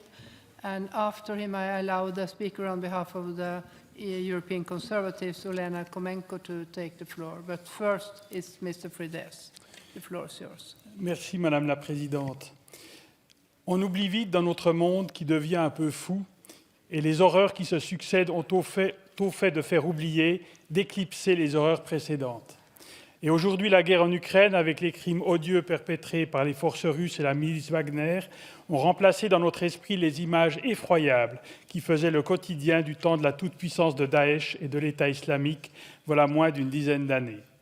Aujourd'hui, nombre d'anciens combattants de Daesh et leurs familles, des ressortissants de plusieurs pays européens, restent détenus en Syrie et en Irak dans des camps contrôlés par les forces kurdes. Cela concernerait des dizaines de milliers de personnes. Leurs conditions de détention sont très difficiles, voire indignes, et l'on doit penser surtout aux enfants embarqués dans cette galère, des victimes innocentes de la folie meurtrière de leurs parents. Les Kurdes souhaiteraient leur départ, mais la situation est complexe, la plupart des États étant opposés ou pour le moins réticents à l'idée de leur retour, des retours de toute manière difficiles, les combattants restants de Daesh rôdant dans les parages, et comme il faut théoriquement et pratiquement passer par la Turquie, cela complique encore les choses.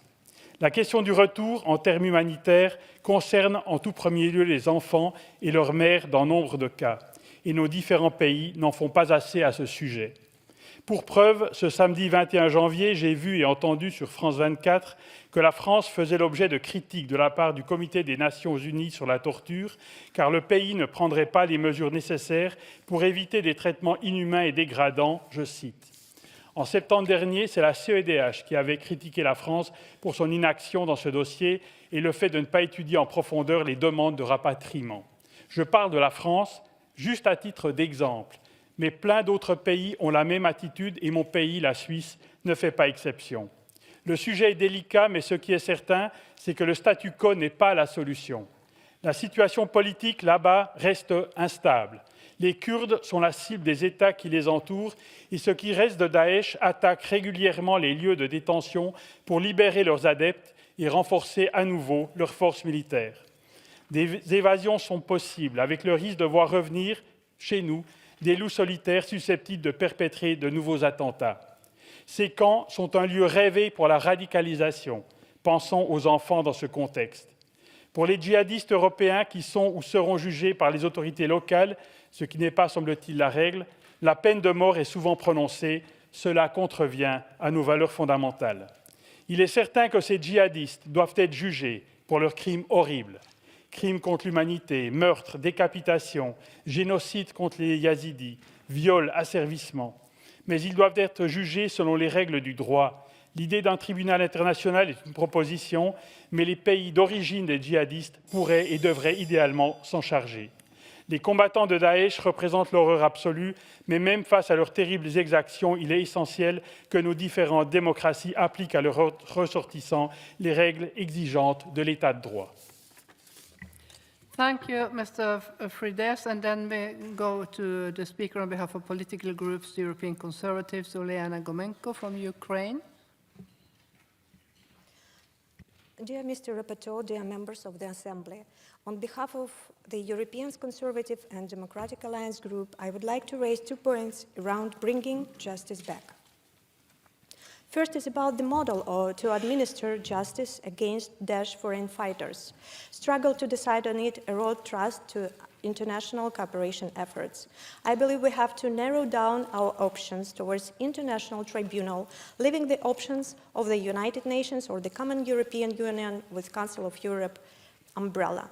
Such a tribunal could have jurisdiction over Daesh members who have the nationality of member states, are detained in Iraq and or Syria and cannot face trial there in accordance with international human rights standards. Moreover, to avoid the European bias accusations, it may still have universal jurisdictions towards nationals of other countries for us the justice to be the main objective. This format would also provide that due process rights would be guaranteed in the charter to the new tribunal, which would exclude the death penalty as inconsistent with international human rights standards. We support the idea that pending the setting up of a tribunal, we should give priority to the prosecution of the national courts of suspected Daesh fighters and members who come within their jurisdiction or control on the basis of principle of active personality or universal jurisdiction, especially what comes to universal jurisdiction. Our state should not eventually become a cozy home for war criminals, no difference whether they committed crimes in Syria, Iraq, or Ukraine. Their return to their own countries, be it in Europe, be it anywhere else, should not be assumed as something that it is a logical chain of events. Not only do they pose a grave security risk upon returning, and is public opinion in these countries very much against them returning. This also takes away the chance of the countries and people who were victims to their crimes to see justice done on the shortest notice possible. On this background, the action of individual member states is very commendable, and we should perceive it as an example. They might provide a wider support to our other states to make us stronger collectively. Secondly, we should pay close attention towards preventing the spread of their activity globally. Vast efforts have been invested towards curbing the ability of such organizations to commit war crimes. This has to continue. We deem it essential to keep the strong position against exportation of war crimes and genocide. Foreign fighters and mercenaries are strong as ever before. For instance, Wagner Group, that became very important to the Russian military machinery and the brutal genocidal efforts in Ukraine, keeps undermining the right to self-determination and committing war crimes all over the world. In Central African Republic, Mali, Libya, Sudan, no name a few.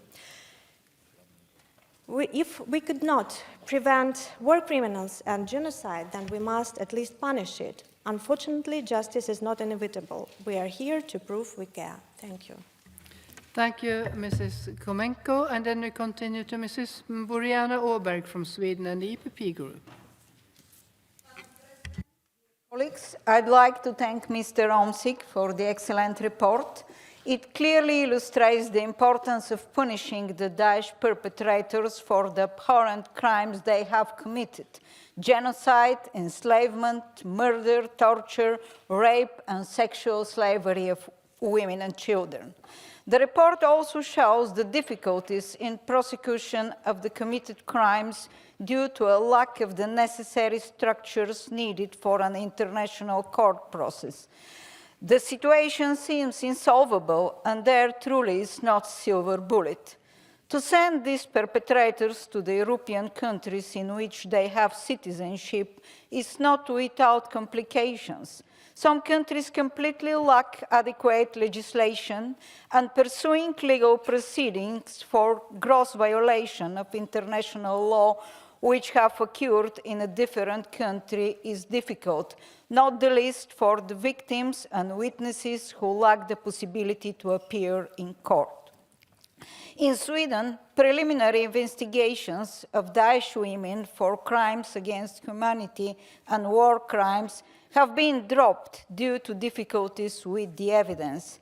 It's truly offensive that Daesh women are let free to take use of Swedish welfare while the survivors from their crimes remain in camps or makeshift shelters. Sweden has also been late with criminalization of torture, which means that a Daesh perpetrator who is brought back to Sweden and is responsible for torturing hundreds of individuals in Syria during 2018 is able to avoid criminal liability. If the act has occurred before an armed conflict in Syria is legally recognized, the crime cannot be classified as a war crime. The law criminalizing crimes against humanity became effective first in July 2014 and cannot be applied retroactively. It's worth remembering that Daesh is only defeated territorially, and many active cells remain, even in Europe, to bring back terrorists from the camps in Syria to later fail convicting them and allow them to roam freely is not only mockery against the victims of the crimes, but also a severe security risk. This is why member states need to intensify their efforts toward establishing of a special international tribunal or hybrid tribunal. Thank you, Mrs. Åberg. And then we continue with Laszlo Torok-Sky from Hungary. The floor is yours. Thank you, Madam President. There is no place for terrorists or terrorism in Europe. The only issue we can discuss is children's rights. First of all, we have to talk about the fact that the very idea of even raising the question of whether we want to allow terrorists back into our countries is absolutely crazy.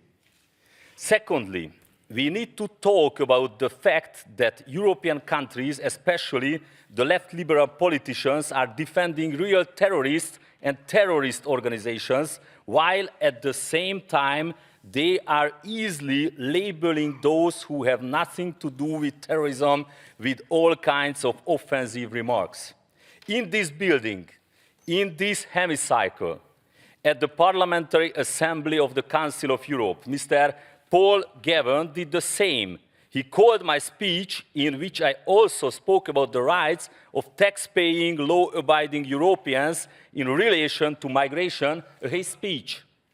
Meanwhile, Mr. Gavin himself is protesting and fighting for the leader of a terrorist organization, the Kurdistan Workers' Party, which is based on communist ideology and is responsible for the deaths of thousands of people. In addition, many members and leaders of this Kurdish terrorist organization are free to live in the European Union. This is also unacceptable, as is allowing members of the Daesh, or the Islamic State terrorist organization, into Europe. It is almost impossible to understand why the leaders of the European Union have left our borders open, through which terrorists have already been able to enter our countries almost without any control. The perpetrators of the horrific, bloody terrorist attack in Paris, who killed more than 100 innocent people, were also allowed to cross the Hungarian-Serbian border freely.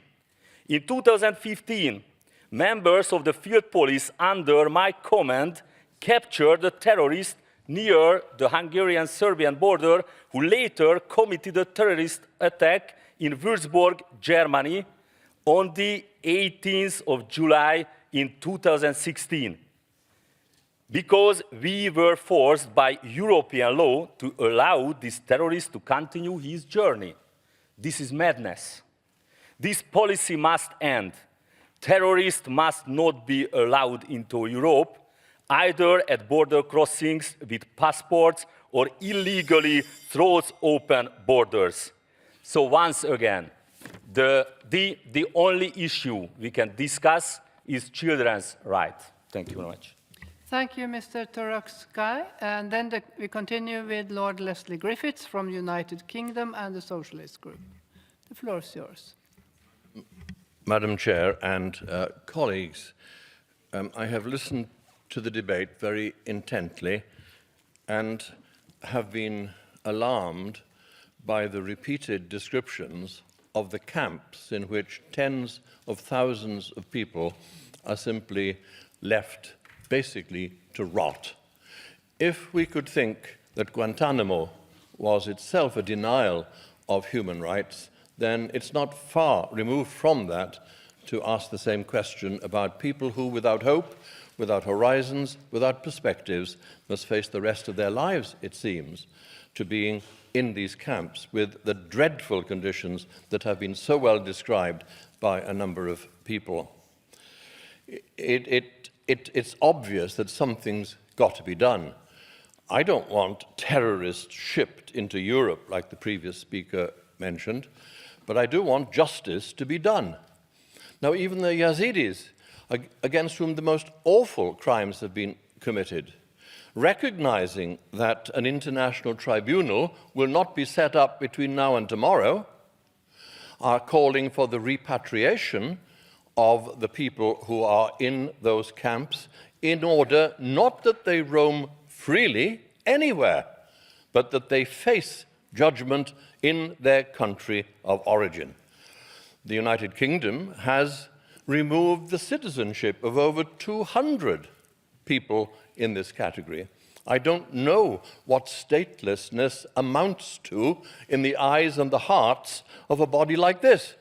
But somebody's got to give some thought to it, and it needs to be dealt with. And the one thing that's sure is that if we worry about bringing people from the camps into our different countries, terrorists walking freely in our lands, let it be certain that there where they are now, the day will come when the cross-fertilization of terrorist ideas will explode into an eruption of terrorism worse than any we've seen right now.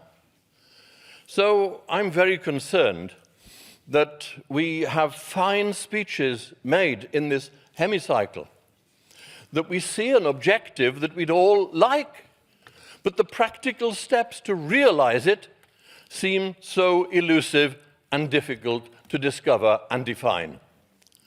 My friends, I think that we've got to get a note of urgency into this debate.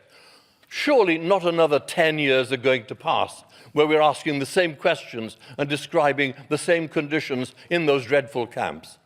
Please, let's inject this sense of urgency. Let's find a way through the maze of complications, and let's assure ourselves that next time we meet, something will have been done. Thank you so much, Lord Griffiths. And the last speaker, before I interrupt the list, is Madame Isabel Maria, Portugal, from EPP. Présidente, chers collègues, compte tenu de la menace permanente que représentent les combattants du Daesh, c'est vrai que ces enfants ont leur propre droit à la vie familiale consacrée à l'article 8 de la Convention, dont ils ne peuvent pas être privés en vertu des crimes de leurs parents. Les outils de lutte contre la menace permanente qui représentent les combattants du Daesh sont fondamentalement différents de ceux qui permettent à des enfants de se développer de façon harmonieuse pour devenir des adultes responsables participant à la vie en société. La sanction des actes de terrorisme n'est qu'une partie de la solution à apporter pour combattre efficacement l'obscurantisme de Daesh. Tous les enfants vivant dans la région et qui ont souffert des actes commis au nom du Daesh doivent être considérés comme des victimes de ce régime terroriste. La plupart des enfants enfermés dans les camps de Al-Hoj et Hoj étaient très jeunes au moment des faits. Ils nécessitent des soins et une attention tout particulière pour prendre un développement équilibré et paisible. Les enfants ne peuvent pas être jugés comme des membres ou des soutiens de Daesh. Eux aussi sont des victimes de Daesh. Même si certains sont entre-temps devenus de jeunes adultes, ils étaient des enfants au moment. Ils sont avant tout des victimes d'un régime criminel qui ne reconnaît pas l'attachement au bien-être de l'enfant. Il est nécessaire que ces enfants soient accueillis dans les meilleures conditions afin de permettre leur construction en respectant leurs besoins spécifiques. Cela fait très longtemps que ces enfants connaissent des conditions inhumaines et dégradantes. Il est urgent qu'ils rentrent au pays et que les auteurs et complices de ces crimes soient jugés, y compris par nos tribunaux et par nos juridictions. Merci. Thank you so much. And then and I now must interrupt the list of speakers, and the speeches of members on the speakers list who have been present during the debate but have not been able to speak may be given to the table office for publication in the official report. I remind colleagues that typewritten text must be submitted electronically no later than 4 hours after the list of speakers is interrupted. I call Mr. Omsik, the rapporteur, to reply to the debate. You have 3 minutes, sir. Thank you, colleagues, and thanks for this debate, for not forgetting about what happened, because that, and our colleagues reminded of it, since Ukraine, we may tend to forget the thing that happened before. And we should not fall into that trap. If justice is not being done and seen to be done with the most heinous of crimes, genocide, then we lose credibility as an international community in other very serious crimes, but less serious than genocide. So I fully understand my British colleague, Lord Griffith, who says, let's not have this debate in 4 or 5 years' time again, because we were here in 2017. That means 2 things. It means that all of us go home after this debate and ask our governments to put some pressure on setting up this international tribunal, and at the same time push our own governments to start prosecuting those people who are there. And that's not happening, and I like to thank Ms. Aberg for being clear what happened in Sweden. She was just most clear, but it's happened in many countries. Fighters returned, were not prosecuted, could restart their lives, their children could not restart their lives, the Yazidis are living in camps, and thousands of people are missing. That's the opposite of justice being done and justice being seen to be done. Now, there is this issue of the children. And just to be able to allow countries that want to repatriate these children to repatriate them, you have to make sure that you read the second part of Article 8, which is the right to family life in the European Convention on Human Rights. There shall be no interference by a public authority with the exercise of this right, that's the right to family life, except such as in accordance with the law and is necessary in a democratic society in the interest of national security, public safety, or the economic well-being of the country. And it goes on about crime and other things. So that's why we chose exactly the text to refer back to Article 8 of the European Convention on Human Rights and the exceptions there. And we believe it's not always in the interest of the child to have a primary caregiver who has been involved in genocide. So that's where basically we're looking for.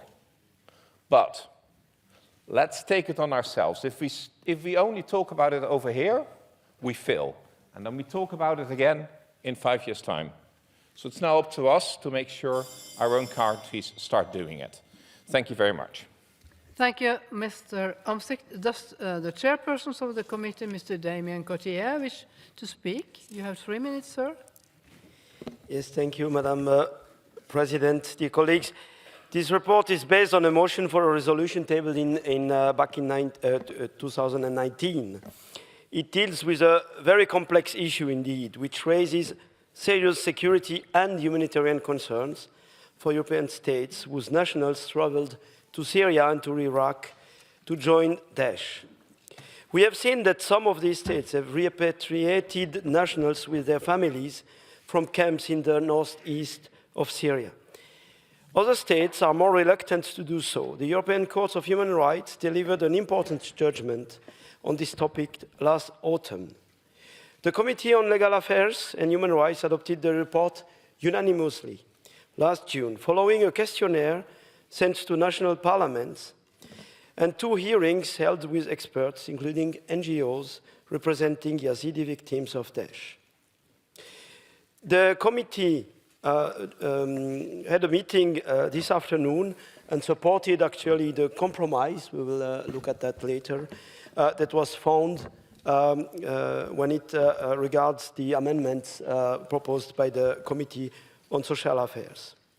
The report by Mr. Omtzigt focuses on the issue of prosecution of Daesh fighters for genocide and other international crimes. It follows the line of reasoning of previous peace resolution in 2016 and 17 prepared by our committee, where the Assembly recognized that Daesh had committed genocide. We ask now the Assembly to support again the idea of a special international tribunal to try Daesh foreign fighters as the best possible solution.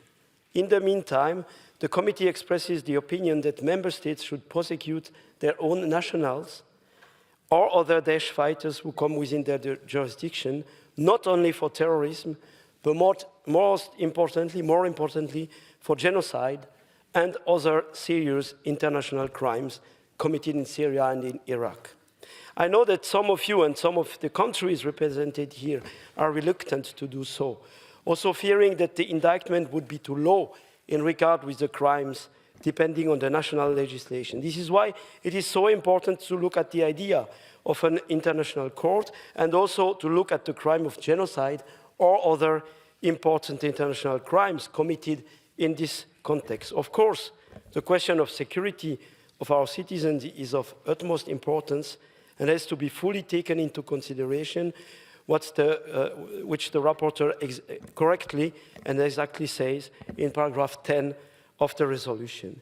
In the name of the committee, Madam President, I would like to conclude by thanking the rapporteur for his work, for producing what the committee sees as a balanced report on this very sensitive topic. And I would also like to thank the Secretariat for the great support they always give to our committee and its rapporteurs. Thank you.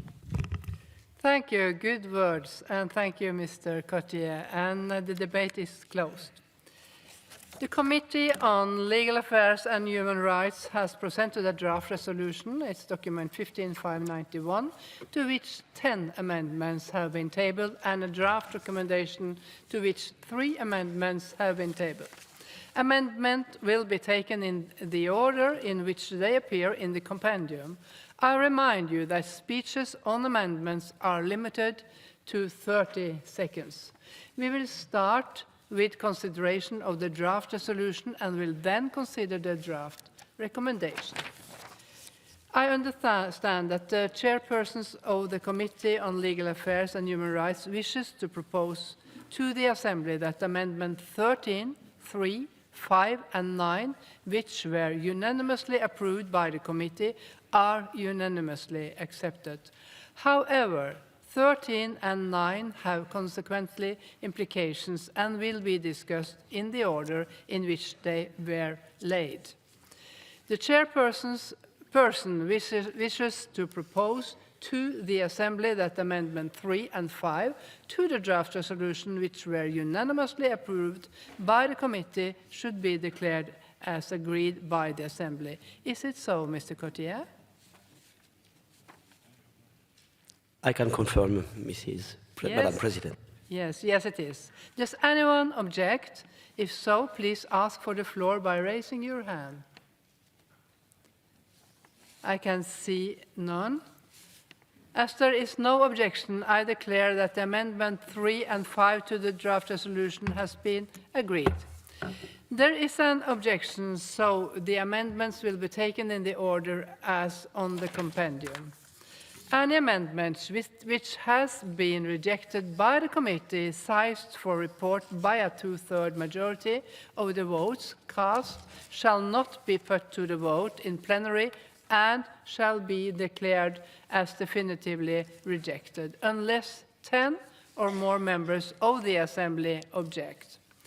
I understand that the chairpersons of the committee wishes to propose to the Assembly that amendments 4, 8, 10, and 11 to the draft resolution, which were rejected by the committee with a 2/3 majority, be declared as rejected. Is it so, Mrs. Cotier? Yes, it's so. It's nodding. Does anyone object? No.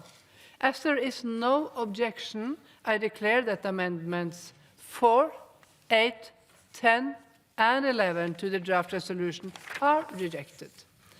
I remind the Assembly that the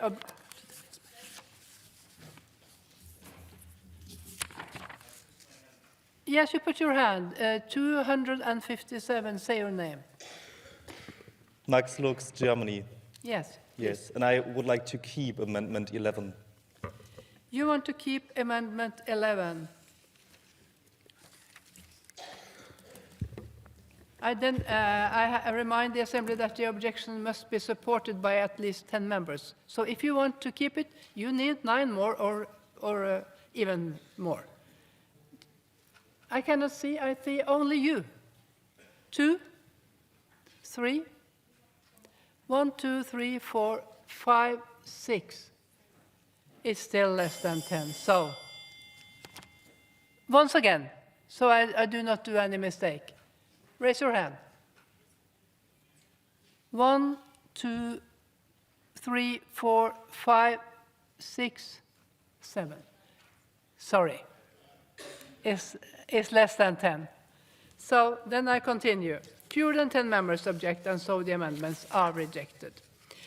I call the chair of the Committee on Social Affairs, Health and Sustainable Development to support Amendment 1. You have 30 seconds. the chair of the committee. No, Mr. Shenak. Yes? No.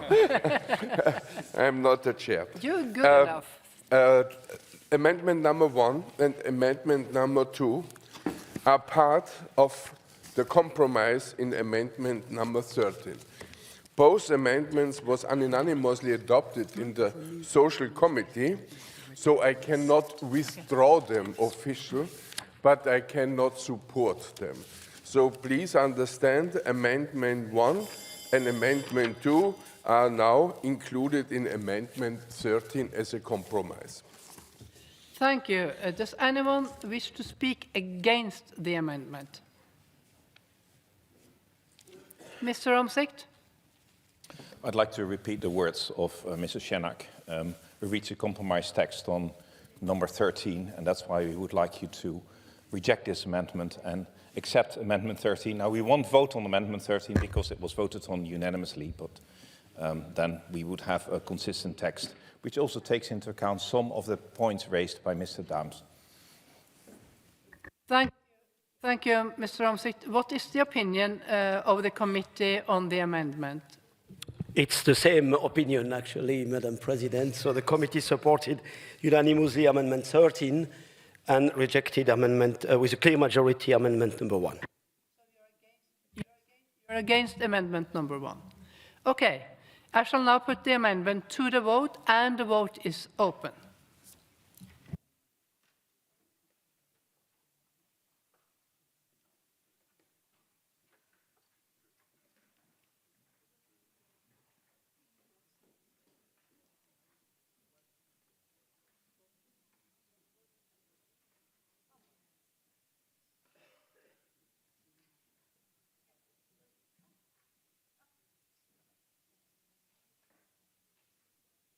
The vote is closed. I call for the result to be displayed. And you see the result, and the amendment is rejected. Then we continue, and I call Mr. Schäfer to support Amendment 13. You have 30 seconds. Is this Mr. Shenak? Yes. Yes, not Mr. Shenak. No, it was not read, so I was waiting. Yeah. This was, I think, we did it today in the morning, and it was not so easy for us because we have to move from both sides. For the social committee and the committee who is responsible for children's rights, it was important that there is not the sentence anymore, forfeit their right to family life.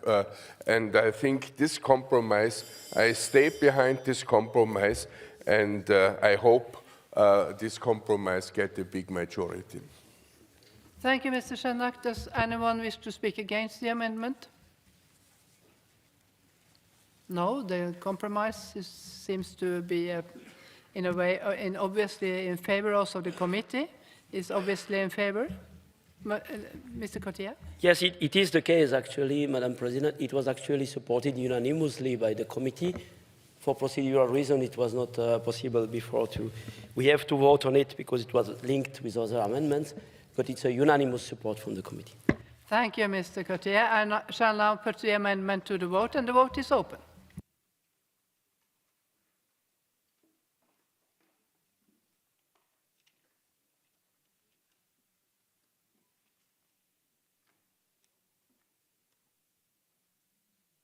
The vote is closed. I call for the result to be displayed. And you see Amendment 13 is agreed to. Then we continue. I call the chair of the Committee on Social Affairs, Health and Sustainable Development to support Amendment 2. You have 30 seconds. Is also still Mr. Shenak? Yeah. See, you not forget that I was a long time the chair of this committee, but now I'm only the rapporteur. But it's no problem. I always feel in a very positive to this wonderful committee. As I said before, that I cannot withdraw because it was unanimously adopted, but it's now a part of the compromise, and so I'm not supporting this amendment. You are not supporting. So then, does anyone else wish to support this amendment? No. What's the opinion of the committee? I have to ask if you. I heard Senna speak against, so I do not repeat any more of that. So the committee, please, the chair of the committee. Yes, the committee is against by a clear majority. Thank you. The committee is against. I shall now put the amendment to the vote, and the vote is open.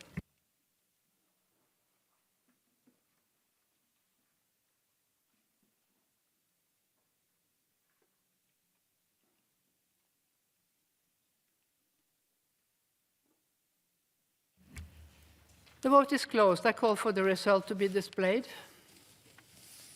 And amendment number 2 is rejected. Then we continue, and I call Mrs. Komenko to support amendment 9, and you have 30 seconds. She's not here? Yes, you are. Madam President, Yes? I think you were mentioning Amendment 8 because I was submitting Amendment 9. I have Amendment 9, so, but I can ask otherwise. Does anyone, Yes, else wish sorry. to support this amendment? Sorry, my apologies. No, yes, you're welcome. Yes. Besides the work of the law enforcement bodies, there are more actors who track atrocities in such cases, and these are the journalists and the media. Their role, as well as the role of social media, human rights activists, and ordinary citizens, is huge in collecting, preserving, and verifying open source information related to the war crimes. And this demand is in line with recently adopted Digital Services Act of the EU. Thank you. Thank you. Does anyone else wish to support this amendment? No, I don't see. I have been informed that Mr. Omtzigt wishes to propose an oral sub-amendment as follows. And that's about to replace the words evidence of war crimes and human rights violations with evidence of genocide, war crimes, and other human rights violations. In my opinion, the oral sub-amendment is in order under our rules. However, do 10 or more members object to the oral sub-amendments being debated? No, I do not see. Fewer and not at all members object to the oral sub-amendment being debated. Therefore, I call, I think it's Mr. Omtzigt, to support his oral sub-amendment. You have 30 seconds.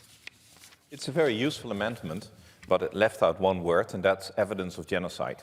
So I propose to also, if we ask these online platforms, and it will be quite difficult to ask them, and if they preserve evidence, then they should not only preserve evidence of war crimes and other human rights violations, but also of genocide, because we determined that genocide happened there. So to insert the word genocide. Thank you, Mr. Omtzigt. Does anyone wish to speak against the oral sub-amendment? No, I see none. What is the opinion of the mover of the main amendment? And then I go back to, I think I go back to Mrs. Komenko. What is your opinion? I agree with Mr. Rapporteur. Thank you. You agree to Mr. Omtzigt. And the committee is obviously in favor? Yes, of the amendment. I will now put the oral sub-amendment to the vote, and the vote is open.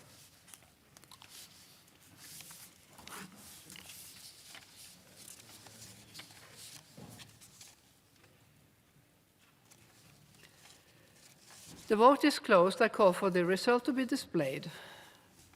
And the oral sub-amendment is agreed to. We will now consider the main amendment. Does anyone wish to speak against the amendment as presented from Mrs. Komenko? No, someone want to speak against the amendment? No. What is the opinion of the committee on the amendment as amended? That's unanimous support the amendment as sub-amended, Madam President. Unanimously support.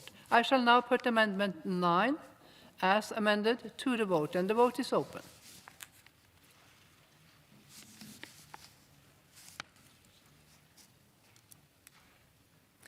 And the vote is closed. I call for the result to be displayed. An amendment as amended is agreed to. I will now proceed to vote on the draft resolution contained in document 15591 as amended. A simple majority is required. The vote is open.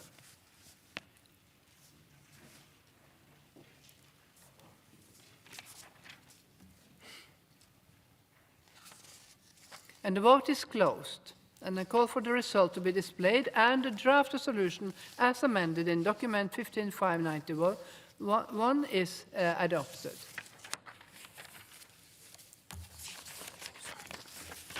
And I understand that the chairperson of the Committee on Legal Affairs and Human Rights wishes to propose to the Assembly that Amendment 6 to the draft recommendation, which was unanimously approved by the committee, should be declared as agreed by the Assembly. Is it so, Mr. Cotier? Yes, it is. Does anyone object? If so, please ask for the floor by raising your hand. I see none. As there is no objection, I declare that Amendment 6 to the draft resolution has been agreed. There is an objection, so the amendment will be taken.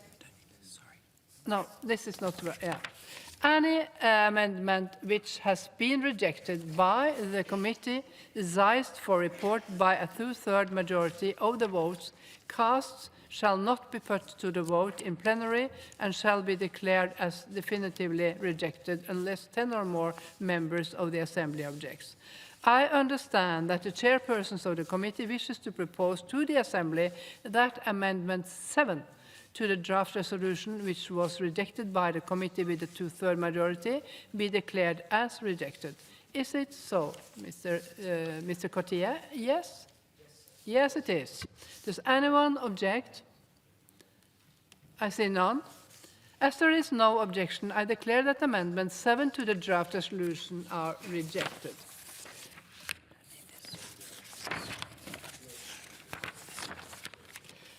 I call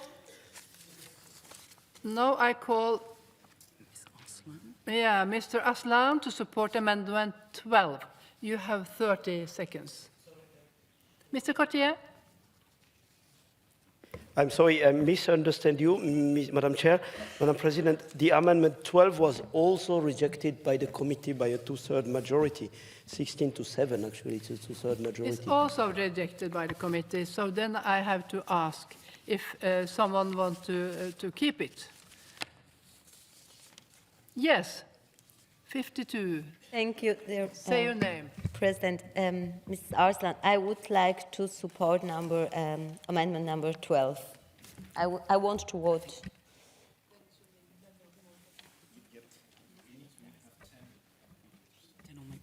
Yeah, you need 9 more people. So if I see 9 more people to keep this amendment 12, I see 1, 2. Can people stand up? Can you stand up so it's easier to count you? Yes. 1, 2, 3, 4, 5, 6, 7, 8, 9, 10, 11, 12. That's more than 10. Yes. So we have to vote about it. That's okay. Does anyone want to? You have supported it. We know the position of the committee, but Mrs. Aslan, you want to move it. So then the floor is yours.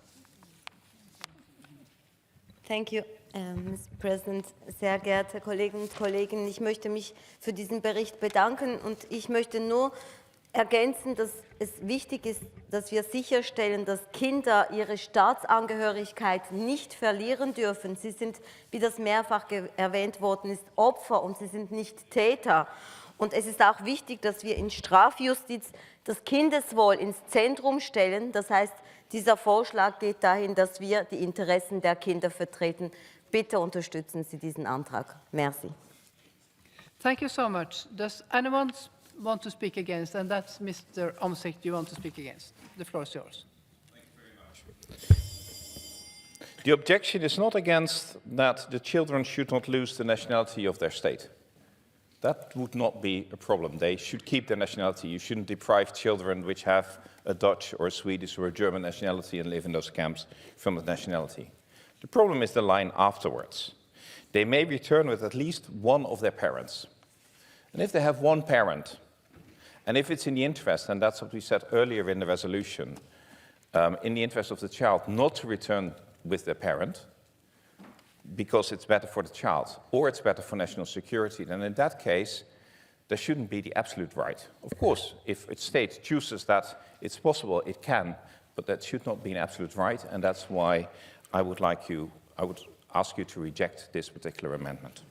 Thank you, Mr. Omsicht, and the committee was also against, as we heard Mr. Cotier, the chairperson of the committee. And I will now put the amendment to the vote, Amendment 12. The vote is open.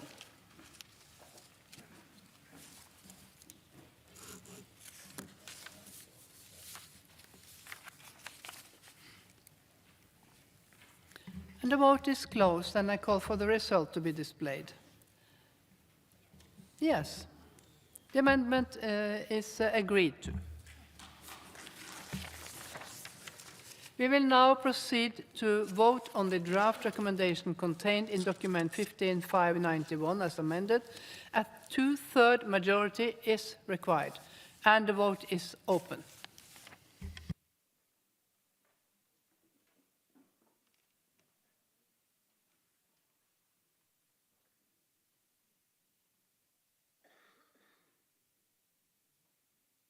The vote is closed, and I call for the result to be displayed, and the draft recommendation in document 15/591 is adopted. The Assembly will hold its next public sitting tomorrow at 10 a.m. with the agenda which was approved this morning, and the sitting is adjourned.